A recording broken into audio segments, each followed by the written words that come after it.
అల్లు అర్జున్ గారు రీసెంట్ గా ఢిల్లీ హైకోర్టుకి అయితే వెళ్ళడం జరిగింది. అసలు తను హైకోర్టు కి ఎందుకు వెళ్ళాడు, తమిళ లో పెట్టినట్లు జూనియర్ ఎన్టీఆర్ గారిని అల్లు అర్జున్ గారు ఎందుకు ఫాలో అవుతున్నారు, ఈ వీడియోలో తెలుసుకుందాం. రీసెంట్ గా మన సెలబ్రిటీస్ కి వచ్చేసి అయితే ఐడెంటిటీ క్రైసిస్ అయితే వచ్చేసింది అని చెప్పాలి. హీరోల పేర్లు చెప్పుకొని చాలా బ్రాండ్స్ అయితే ప్రమోషన్స్ అయితే చేసుకుంటున్నాయి. కొంతవరకు హీరోలు కొన్ని బ్రాండ్లకి బ్రాండ్ అంబాసిడర్ గా ఉండు కొంత అమౌంట్ అయితే తీసుకుంటున్నారు. బట్ ఇంకొంతమంది వచ్చేసి హీరోల్ని ఎటువంటి కాంట్రాక్ట్ కాకుండా వాళ్ళ నేము వాళ్ళ బ్రాండ్ యూజ్ చేసుకొని ప్రొడక్ట్ అనేది సేల్ అయితే చేస్తున్నారు ఆన్లైన్ లో. అంతకు ముందు చూసుకుంటే ఇది మెగాస్టార్ చిరంజీవి గారు హైకోర్టుకు వెళ్ళలేదు, కానీ మన హైదరాబాద్ కోర్టులోనే కేసు వేయడం జరిగింది.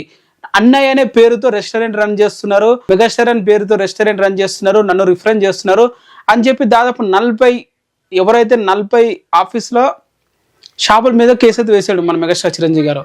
అని తర్వాత జూనియర్ ఎన్టీఆర్ గారు ఏకంగా ఢిల్లీ హైకోర్టుకి వెళ్ళి మరి తన ఐడెంటిటీ భద్రత కోసం అని చెప్పి స్పెషల్ గా ఒక చట్టం కూడా తీసుకున్నారు. దాని గురించి మీకు ఆల్రెడీ ఒక వీడియో కూడా చేసి పెట్టాను. ఇప్పుడు అదే విధంగా అల్లు అర్జున్ గారు కూడా ఫాలో అయితే అవుతున్నారు. తన బ్రాండ్ తన నేమ్ యూజ్ చేసుకొని చాలా మంది కూడా బిజినెస్ చేస్తున్నారు. అది అరికట్టాలి, దాన్ని అదుపులో పెట్టాలి అని చెప్పి అల్లు అర్జున్ గారు కూడా హైకోర్టులో అయితే అప్పీల్ అయితే చేసుకోవడం అయితే జరిగింది. దానికి సంబంధించిన కంప్లీట్ గా హైకోర్టు ఇస్తుంది కంప్లీట్ గా తీర్పు. ఎందుకంటే సెలబ్రిటీలు ప్రతి ఒక్కరు బాలీవుడ్ లో ప్రతి ఒక్క సెలబ్రిటీ కూడా వాళ్ళైతే తెచ్చుకున్నారు. ఇప్పుడు మన టాలీవుడ్ లో కూడా జరుగుతుందని చెప్పాలి. మరి చూద్దాం ఇది ఎంతవరకు ఎంతమంది స్టార్లు ముందుకు వస్తారనేది.